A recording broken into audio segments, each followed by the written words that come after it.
Chapitre 10. Pauvre Billy. Je me sentis si faible que je restai à genoux, plié en deux, saisi de nausée. Je vomis et vomis encore, jusqu'à ce qu'il ne remonte plus dans ma bouche qu'une bile âcre.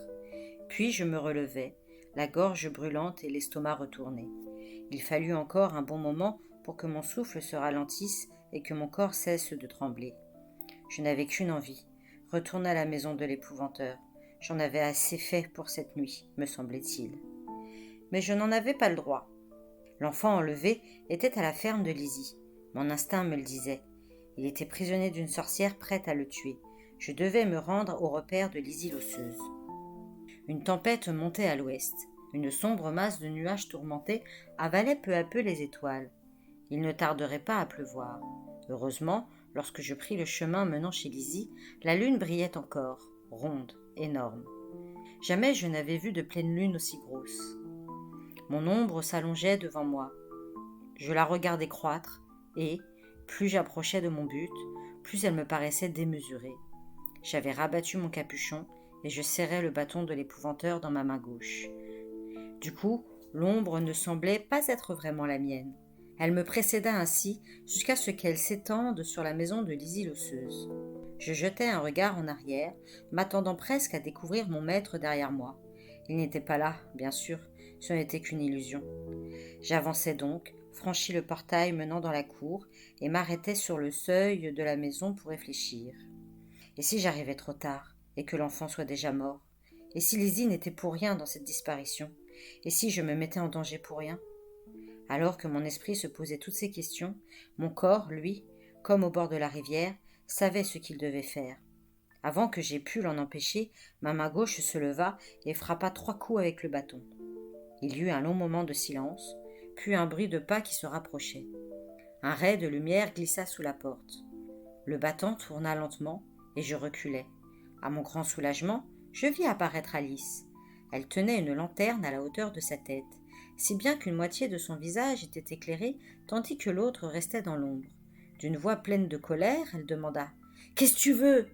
« Tu le sais très bien, répliquai-je. Je veux l'enfant que vous avez enlevé. »« Ne sois pas stupide, siffla-t-elle. Fiche le camp, avant qu'il soit trop tard. Ils sont partis à la rencontre de Mère Malkin. Ils peuvent revenir d'une minute à l'autre. » À cet instant, des pleurs s'élevèrent quelque part dans la maison. Bousculant Alice, j'entrai. Une unique chandelle, bizarrement faite de cire noire, éclairait d'une flamme tremblante les 3 corridors. Je m'en emparai et me glissai guidé par les plaintes. Je poussai une porte et découvris une pièce vide, sans le moindre mobilier. Le gamin était couché sur le plancher, au milieu d'un fouillis de paille et de chiffons. Posant mon bâton contre le mur, je m'approchai, me penchai vers lui et demandai avec mon sourire le plus engageant. « Comment t'appelles-tu » Il cessa de pleurer et me dévisagea, les yeux écarquillés. « N'aie pas peur, dis-je d'une voix aussi rassurante que possible. Je vais te ramener chez ta maman. » Je posai le chandelier sur le sol et pris le petit dans mes bras. Il était glacé, mouillé et sentait aussi mauvais que son grabat. Je l'enveloppai de mon mieux dans les plis de ma cape. Alors il murmura « Je suis Tommy. »« Eh bien, Tommy, nous avons le même prénom, tous les deux. Moi aussi, je m'appelle Tommy. Tu n'as plus rien à craindre maintenant.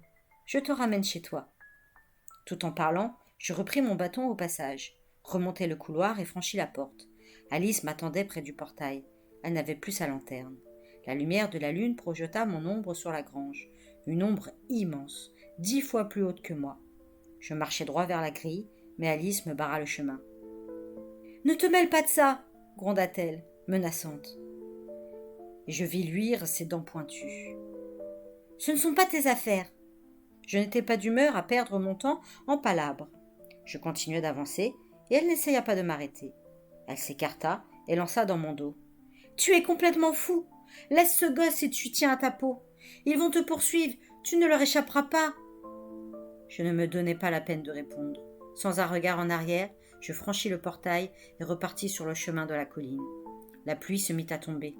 Froide, serrée, elle me cinglait le visage. Mon père l'aurait qualifiée de pluie qui mouille. Toutes les pluies mouillent, évidemment. Mais certaines semblent plus déterminées que d'autres à vous tremper comme une soupe. C'était le cas de celle-ci, et je me hâtai vers la demeure de l'épouvanteur. Je n'étais pas certain d'y être en sécurité malgré tout.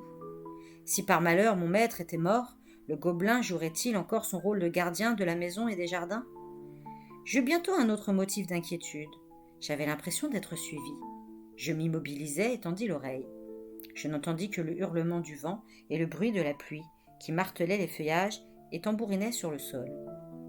La nuit était complètement noire maintenant. Je ne distinguais rien. Je repris donc ma course, allongeant ma foulée, espérant que je me dirigeais du bon côté. Je fus soudain arrêté par une haie d'aubépines, et je dus faire un long détour avant de trouver un passage. Je sentais le danger se rapprocher. Presque au sommet de la colline, juste après avoir pénétré dans un petit bois, j'eus la certitude d'une présence. Je m'arrêtai un instant pour reprendre haleine. L'averse s'était calmée, et je me retournai pour scruter l'obscurité des arbres derrière moi. J'entendis un craquement de branches brisées. On était sur mes talons, et on se souciait peu de savoir où on posait les pieds. Parvenu en haut de la pente, je jetai de nouveau un coup d'œil en arrière. Un éclair illumina alors le paysage, révélant 2 silhouettes qui émergeaient d'entre les arbres et montaient vers moi. L'une était celle d'une femme, l'autre avait la haute taille et la large carrure d'un homme. Le tonnerre gronda, et Tommy enfouit son visage dans mon cou.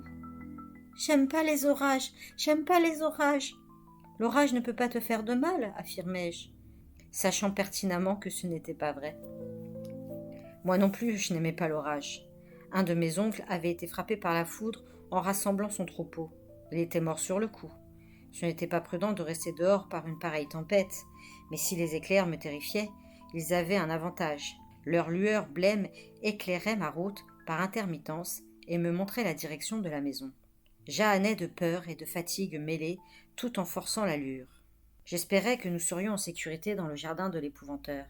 Personne ne pouvait pénétrer sur son domaine sans y être invité.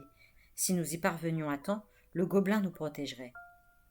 J'arrivai en vue du banc où mon maître et moi nous étions assis tant de fois pour nos leçons. Un peu plus bas, le jardin m'attendait. C'est alors que je glissai sur l'herbe mouillée. La chute ne fut pas trop brutale, mais Tommy se remit à pleurer. Comme je me relevais, j'entendis un bruit de course derrière moi, des pieds martelant lourdement le sol. Le souffle court, je me retournai. Je n'aurais pas dû. Le fils de Mère Malkine précédait l'Isle osseuse de 5 ou 6 pas, et gagnait rapidement du terrain. Lorsqu'un éclair illumina son visage, je crus voir des défenses des 2 côtés de sa bouche. Tout en courant, il balançait la tête de droite et de gauche. La description des cadavres de femmes que j'avais lue dans la bibliothèque de l'épouvanteur me revint en mémoire. Si Tusk m'attrapait, je finirais comme elle, les côtes broyées. Un instant, la terreur me cloua sur place. Le monstre poussa un mugissement de taureau, et cela me remit en mouvement. J'aurais foncé si j'avais pu. Seulement, je portais Tommy. J'étais lasse, mes jambes lourdes remuaient au ralenti, les poumons me brûlaient. Je m'attendais à chaque seconde à ce qu'une poigne s'abatte sur moi par derrière. Je dépassai pourtant le banc et me retrouvai enfin sous les premiers arbres du jardin. Y étais-je réellement en sécurité? Si ce n'était pas le cas, nous étions perdus, tous les deux, car je ne courais jamais assez vite pour atteindre la maison avant que Tusk me rattrape. Je fis encore quelques pas, en titubant, et m'arrêtai hors d'haleine. Quelque chose alors se faufila entre mes jambes. Je ne voyais rien. Il faisait trop noir. Je sentis juste une légère pression contre mon mollet, tandis qu'un fort ronronnement faisait vibrer le sol sous mes pieds. Puis cela s'éloigna, pour se placer entre moi et la lisière des arbres, entre moi et mes poursuivants. Je ne percevais plus aucun bruit de pas maintenant. En revanche, j'entendis autre chose. C'était le feulement furieux d'un matou, en 100 fois plus puissant, un mélange de grondements sourds et de cris aigus qui devaient résonner à des miles de distance, le cri le plus menaçant, le plus terrifiant qu'on puisse imaginer. Je compris pourquoi les gens du village ne se risquaient jamais jusqu'à la maison de l'épouvanteur. Ce cri portait la mort. Il disait « Franchis cette ligne et je t'arrache le cœur. Franchis cette ligne et je te saigne, je te ronge les os et je te suce la moelle. Franchis cette ligne et tu regretteras d'être né. » Nous étions sauvés. Les îles osseuses et l'horrible Tusk devaient être en train de dévaler la colline à toutes jambes. Eux-mêmes n'étaient pas assez fous pour affronter le gobelin de l'épouvanteur. Rien d'étonnant qu'il m'ait chargé d'apporter les gâteaux sanglants à Mère Malkine. Nous fûmes accueillis à la cuisine par une soupe fumante et un feu crépitant. J'enveloppai le petit Tommy dans une bonne couverture et lui fis manger un peu de potage. Puis j'allai chercher quelques oreillers et lui improvisai un lit près de la cheminée. Il dormit comme une souche, tandis que je restais à écouter le vent qui hurlait au dehors et la pluie qui battait les carreaux. La nuit me parut longue, mais j'étais au chaud et je me sentais en paix dans la demeure de mon maître, le seul endroit au monde où j'étais à l'abri du danger. Je savais que rien de malveillant n'oserait pénétrer dans le jardin, et encore moins franchir le seuil de la maison. Le lieu était mieux gardé qu'un château fort derrière ses douves et ses remparts. Je commençais à considérer le gobelin comme un ami, et de surcroît un ami puissant. À la fin de la matinée, j'amenai Tommy au village. Les hommes étaient de retour. Lorsque nous passâmes devant l'échoppe du boucher, je vis l'expression abattue de celui-ci se changer en un large sourire. Je lui contai brièvement les derniers événements, sans donner plus de détails qui n'étaient nécessaires. Lorsque j'eus terminé, il retrouva sa mine soucieuse. « Il va falloir se débarrasser d'eux une fois pour toutes, grommela-t-il. » Après que Tommy eut été rendu à sa mère et qu'elle m'eut remercié pour la 15e fois, une trentaine d'hommes armés de gourdins et de solides bâtons se rassemblèrent sur la place du village. Une rumeur de colère montait dans leur groupe, où il était question de tuer à coups de pierre et de tout brûler. Je savais qu'ils avaient raison d'agir, mais je ne voulais pas participer aux représailles. Aussi ne m'attardai-je pas. Malgré tout ce qui était arrivé, je ne supportais pas l'idée qu'on puisse faire du mal à Alice. J'allais marcher 1 heure ou 2 dans la colline pour m'éclaircir les idées. Puis je revins lentement vers la maison de l'épouvanteur. J'avais l'intention de m'asseoir sur le banc un moment pour profiter du soleil. Or, quelqu'un l'occupait déjà. C'était mon maître. Il s'en était sorti finalement. Jusque-là, j'avais évité de trop m'interroger sur ce que j'avais à faire. Combien de temps m'aurait-il fallu rester dans cette maison avant d'être sûr qu'il ne revienne pas ? La question ne se posait plus, car il était là, les yeux fixés sur des volutes de fumée noire au loin. La ferme de Lizzie brûlait. En m'approchant, je remarquai un large hématome violacé meurtrissant sa tempe gauche. Il surprit mon regard et me sourit d'un air las. « On se fait pas mal d'ennemis dans ce métier. Il faudra parfois avoir un œil derrière la tête. Enfin, les choses ne vont pas si mal, puisque nous avons un adversaire de moins du côté de Pendle. » Il tapota le banc à son côté. « Assieds-toi. Qu'as-tu fait en mon absence ? Je veux un récit complet de ce qui s'est passé ici. Commence par le commencement et finis par la fin, sans rien omettre. » C'est ce que je fis. Je lui racontai tout. Quand j'eus terminé, il plongea ses yeux verts dans les miens. « Je regrette de ne pas avoir appris le retour de Lizzie. Lorsque j'ai enfermé Mère Malkin dans le puits, Lizzie est partie en hâte, et je ne pensais pas qu'elle aurait le front de se montrer de nouveau dans le coin. Tu aurais dû me parler de ta rencontre avec la fille, ça aurait évité bien des ennuis. » Je baissai la tête, incapable de soutenir son regard. « Quelle est la pire chose qui te soit arrivée ?» me demanda-t-il. Je me rappelais l'image de la sorcière cramponnée à ma cheville pour se sortir de l'eau. Je me rappelais son cri quand elle avait saisi l'extrémité du bâton. Je lui rapportai la scène. Il soupira profondément. « Tu es sûr qu'elle est morte ?» Je haussai les épaules. Elle ne bougeait plus, et son corps a été emporté par le courant.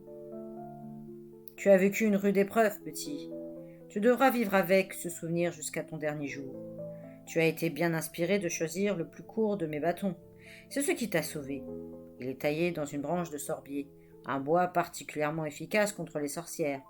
En temps ordinaire, il n'aurait pas fait grand mal à une pernicieuse aussi ancienne et aussi redoutable, mais elle avait été affaiblie par le contact de l'eau courante. Tu as donc eu beaucoup de chance. Cela dit, tu t'es remarquablement comporté pour un nouvel apprenti. Tu as montré un vrai courage et tu as sauvé un enfant. Malheureusement, tu as commis 2 graves erreurs. » Je pensais à part moi que j'en avais sûrement commis davantage. Toutefois, je n'avais pas l'intention de le contrarier sur ce point. « La plus grave est d'avoir tué Mère Malkin, » reprit l'épouvanteur. « Il aurait fallu la ramener ici.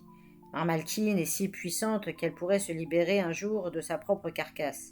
C'est un fait rare qui se produit parfois.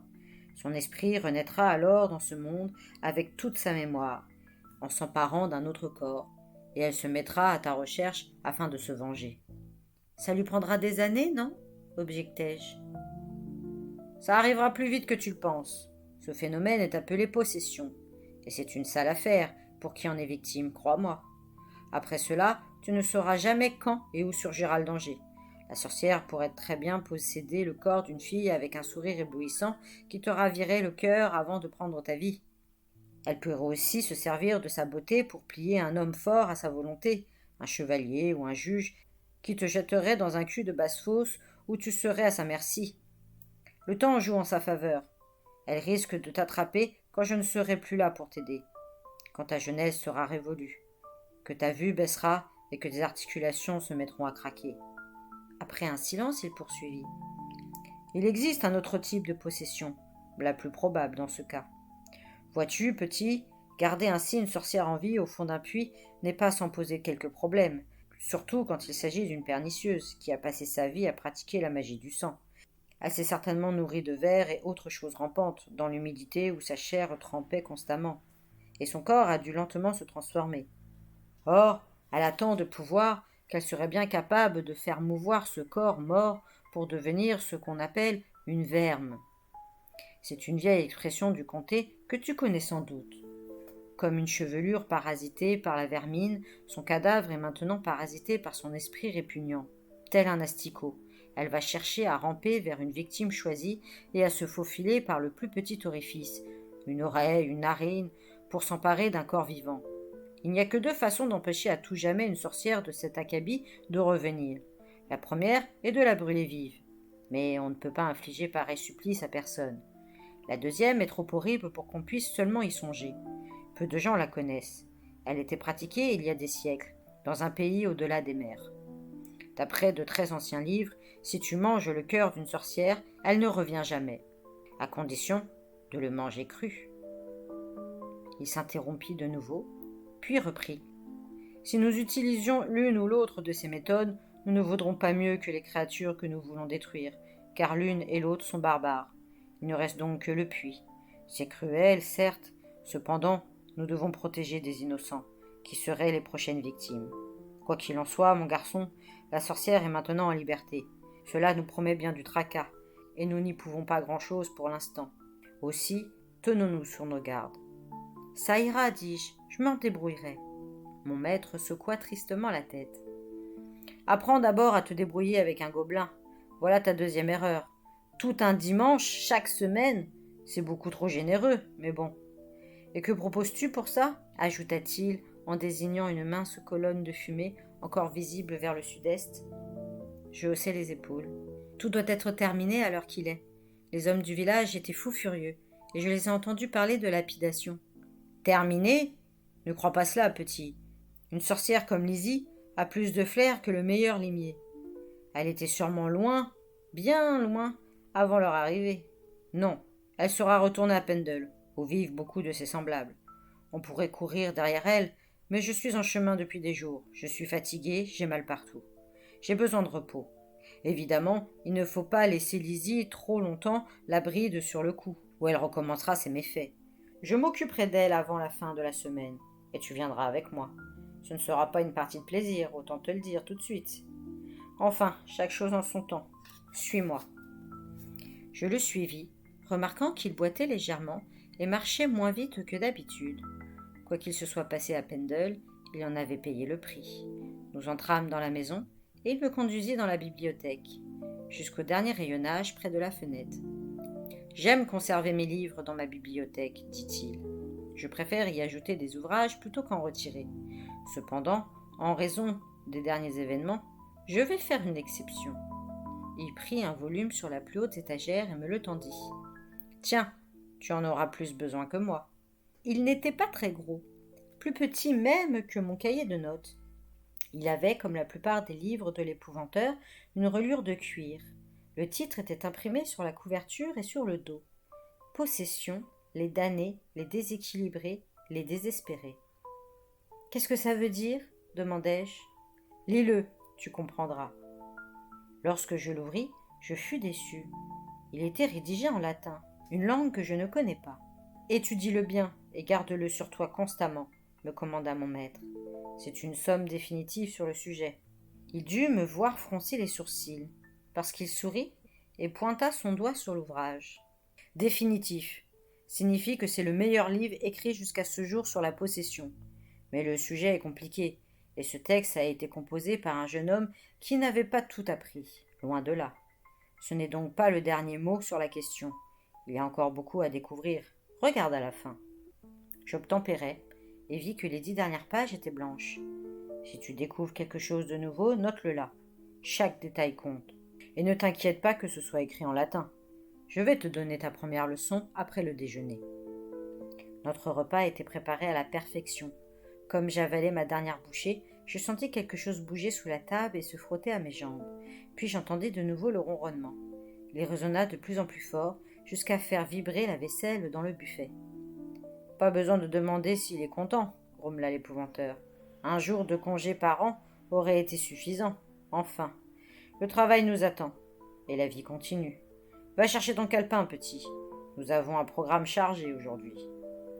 J'accompagnai donc mon maître au banc, débouchai l'encrier, y plongeai ma plume, et me préparai à prendre des notes. Après l'épreuve de la maison hantée, dit l'épouvanteur en faisant les 100 pas, j'introduis d'ordinaire mes apprentis dans le métier le plus doucement possible. Toi, qui as affronté une sorcière, tu sais déjà combien notre tâche est difficile et dangereuse, et tu es prêt à entendre ce qui est arrivé à mon dernier apprenti. C'est en relation avec les gobelins.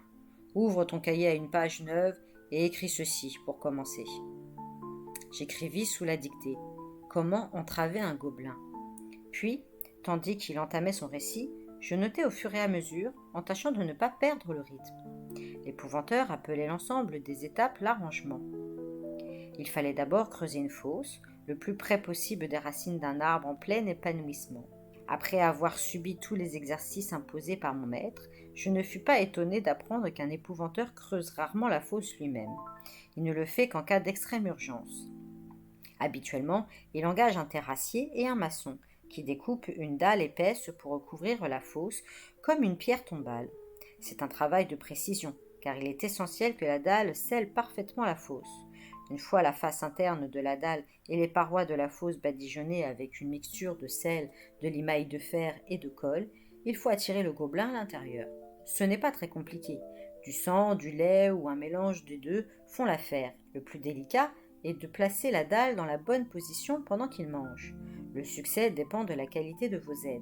Le mieux est d'avoir à ses côtés le maçon et 2 terrassiers équipés de chaînes, qu'ils font coulisser sur un portique de bois.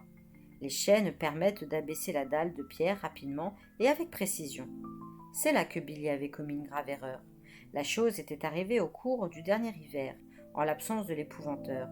Le temps était exécrable, et Billy avait hâte de regagner son lit bien chaud. Alors, il avait fait au plus vite. Il avait embauché des paysans du coin, qui n'avaient aucune expérience de ce genre de travail. Quant au maçon, il était parti souper en promettant de revenir 1 heure plus tard. Billy n'eut pas eu la patience de l'attendre. Il attira le gobelin dans la fosse sans trop de mal. Abaisser la dalle fut plus ardu. Il pleuvait à verse. La pierre était glissante. La main gauche de Billy se trouva coincée sous le rebord. Les chaînes s'en mêlèrent et les 2 hommes ne purent soulever la dalle. Pendant que l'un d'eux courait chercher le maçon, le gobelin, furieux de se voir enfermé, s'attaqua aux doigts de Billy. Or, c'était un gobelin d'une espèce particulièrement dangereuse. On les appelle les éventreurs. Ils trouvent habituellement leur nourriture parmi les troupeaux. Par malchance, celui-là avait un goût affirmé pour le sang humain. Le temps qu'on réussisse à soulever la dalle, 1/2 heure s'était écoulée, et il était trop tard. Le gobelin avait dévoré les doigts de Billy jusqu'à la 3e phalange et aspiré son sang. Ses cris de douleur s'étaient mués en faibles plaintes, et quand on avait enfin libéré sa main, il n'en restait que le pouce. Il mourut peu de temps après, tant des suites du traumatisme que de la perte de sang. Après m'avoir raconté tout cela, l'épouvanteur soupira.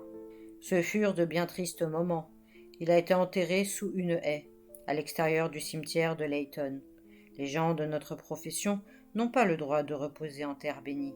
Cela s'est passé il y a 1 an, et si Billy avait survécu, tu ne serais pas là à m'écouter, car il serait toujours mon apprenti. Pauvre Billy, c'était un bon garçon. Il ne méritait pas pareil châtiment.